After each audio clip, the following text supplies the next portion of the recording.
आता पाहूया पंचम स्थानातील रवी. म्हणजे रवी 5व्या घरामध्ये किंवा 5th हाऊसमध्ये. तर असा रवी संतती आणि शिक्षण ह्या क्षेत्रातला रवी जो आहे तो कसा ॲनालिसिस देतो. जर ह्या स्थानामध्ये रवी असेल तर संतती कमी होणे, पण अशी व्यक्ती मंत्रशास्त्र, वैदिक, ज्योतिषी व राजनीतिक शास्त्र अशा अभ्यासांमध्ये खूप जाणकार असते. पंचम स्थान ही संतती, बुद्धी, विद्या, प्रणय, उपासना, करमणूक, खेळ, सद्विवेक बुद्धी या गोष्टींसाठी असते. अशा वेळेस रवी ह्या पंचम स्थानी असणे ह्या रवीचा खूप परिणाम होतो. हा रवी अल्पसंतती देतो, पण शुभ असल्यास पुत्र संतती आणि बिघडला असल्यास कन्या संतती देतो. यांची बुद्धिमत्ता अष्टपैलू असते. कला, साहित्य, तत्त्वज्ञान, भाषा, संगीत, नाटक, गायन इत्यादी खूप वेगवेगळ्या क्षेत्रांमध्ये ह्यांचं आवड असते किंवा हे नाव कमवतात.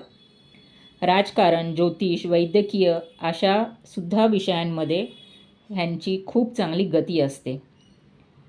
यांची विचारसरणी तर्कशुद्ध अचूक असते.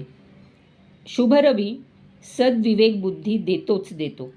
शिवाय असे लोक उदार स्वभावाचे असतात. अशा लोकांनी गायत्री किंवा शिव उपासना करावी, ह्यांना खूप चांगले फळ आहे.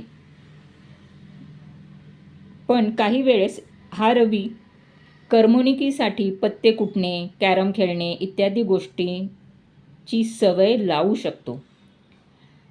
झटपट पैसा कमवण्यासाठी जे मार्ग असतील ते ह्यांना पसंत असतात. त्यामुळे सट्टा, शेअर, रेस, पत्ते व अन्य जुगाराचे साधने ह्यांना खूप आवडतात, जसे लॉटरी. कित्येक वेळा यांना या प्रकाराच्या धडपडीत यशसुद्धा मिळून जाते. करमणुकीसाठी हे लोक पहाडी प्रदेशात फिरायला जातात. यांना घोडा हे जनावर खूप आवडते. वेट लिफ्टिंग किंवा अशा सुद्धा वेगवेगळ्या क्षेत्रांमध्ये हे नावलौकिक कमवू शकतात. जर हा दूषित रवी असेल तर जुगार, प्रणय, विद्या या गोष्टींमध्ये अपयश देतो. बट चांगला असेल तर ह्यांची बुद्धी खूप छान असते आणि ह्यांना मुलेसुद्धा छान होतात.